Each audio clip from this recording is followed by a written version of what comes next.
Okay, so we're here on the 9th green and we are going to make a video for the Golf League watchers, and we decided we would discuss these little knee knocker ones from sort of 3 or 4 feet back. We haven't got a plan, we're just going to stand and talk about what's important to us about holding short putts. And so what I want to know straight away from Duncan, because everyone's got a different philosophy when it comes to all parts of golf, let alone those horrible 3 or 4 foot putts, which some of us feel we're really great at and some of us feel we're terrible at. What I want to know from Duncan is what he feels the most important thing is when he sets up to one of these putts, because I bet we have different ideas. don't miss it. Don't miss it, yeah. Don't miss it. Actually, I tell you what I'm going to focus on, and what I would focus on is if I'm going to miss it or not, is how I'm going to miss it. Because I fully understand that there's a good chance that I could misread this. I might misunderstand the borrows. I might not get the right pace on it. It might bump and roll and take a slope or a jump that I can't control as well.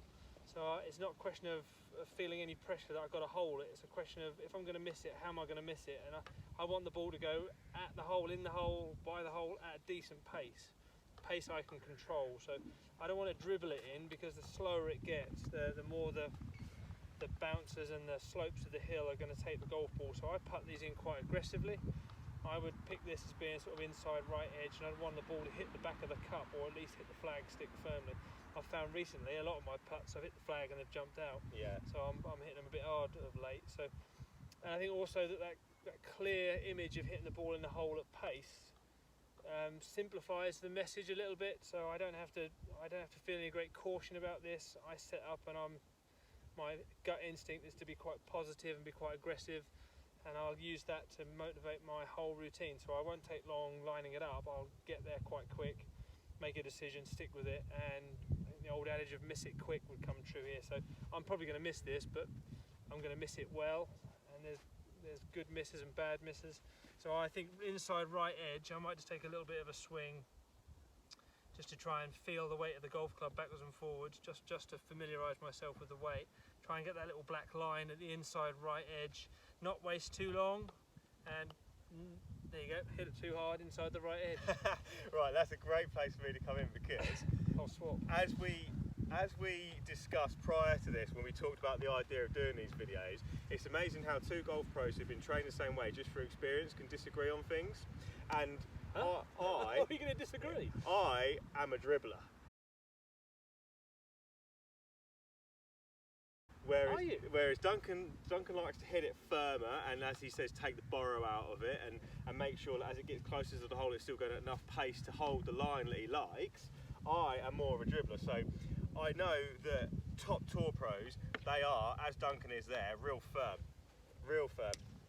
But for me, they have the kind of license to do that more than we do, purely because they have really pure putting strokes. And I'm not saying Duncan doesn't have a pure putting stroke. I know I don't have a pure putting stroke, and if you're a normal golfer, then your putting stroke maybe isn't as good as, let's say, Ricky Fowler's, for example, who probably has one of the best and hits it the hardest from 3 or 4 feet. But the other thing they have is PGA Tour spec greens. Now, unless you are a member of a golf course that is holding a PGA Tour event this year, then you haven't got them. Not in this region, that's for sure. So you can't always have that perfect. If you hit a putt which is hit a little bit too firm, and it hits a spike mark or a bobble, or you misread it, then your next putt's still the same length. If we're talking about these things, I feel like if you hit a putt dead weight and it gets to the hole just dribbling, even if it hits something, it can go in any side of the hole, the front, back, the side, whatever it goes in. So I feel like I want to hit these more of a dead weight and leave it short. And we're going to swap there, because I disagree with all of that. Sorry. Quite alright.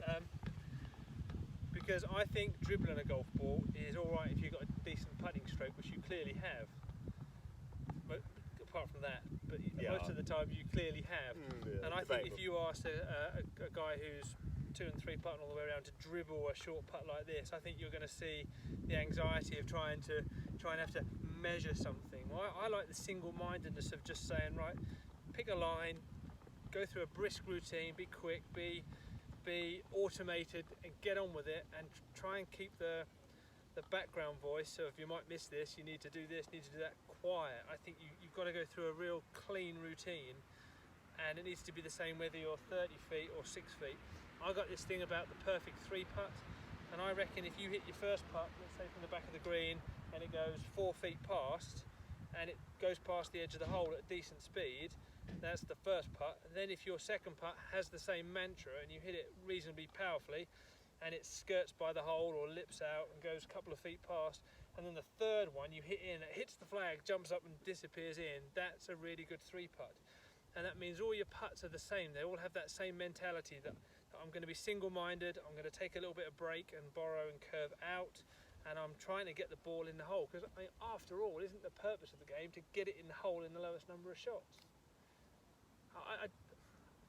Something I remember from being over the road, we used to have a coffee break at 10:30 every day and watch people play the 18th hole, and to a person they all teed off over the bunker short of the green, then they chipped on short of the flag, and then they putt up short of the hole, and then maybe get it in for a 4 or miss it and get a 5.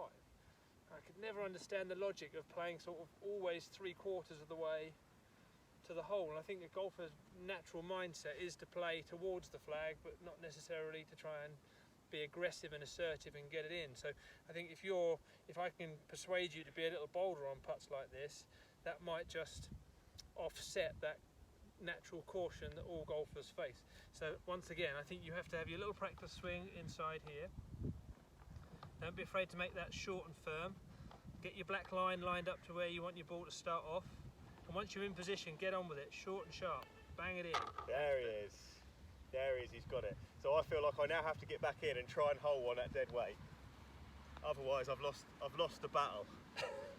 So I need to try and hold this, just let it dribble in the side door. Yes, and that's what I wanted. I wanted it to go in the back door to prove that if I don't hit it too hard, it can go in any edge. But I think from that, the key thing or things that you guys have learned is 2 pros can disagree. That means 2 of you guys can disagree, which basically means there's no right or wrong way for anybody to do it. It's finding the right way that works for you.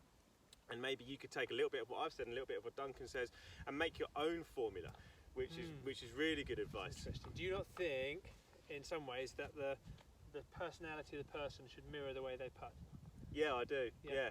And that means you're kind of more bold and aggressive, and I'm maybe a little bit more defensive. Which doesn't seem right to me at all. Yeah, maybe not. No. Maybe not. I'd ignore this. So really, what you've learnt is not a lot, apart from 2 pros aren't that good from 4 feet. And argue a lot. And argue a lot. And we both disagree. Although I'm definitely right.